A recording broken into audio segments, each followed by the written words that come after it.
नोटबंदीनंतर घराच्या किमती घसरणार की नाही हा $1 मिलियन प्रश्न आहे। या प्रश्नावर रिअल इस्टेट क्षेत्रामध्ये मात्र बरीच खलबतं सुरू आहे। नोटबंदीच्या निर्णयानंतर मुंबईतली घर खरेदी मंदावली असं चित्र पाहायला मिळालं। तर घराचे दाम जैसे थेच राहणार असल्याचा दावा इकडे बांधकाम व्यावसायिक संघटना क्रेडाईने केलाय।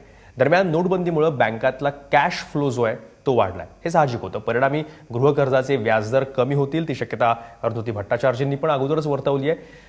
मात्र घरांच्या मूळ किमतींवर कोणताही परिणाम होणार नसल्याचं क्रेडाईकडून सांगण्यात येत आहे।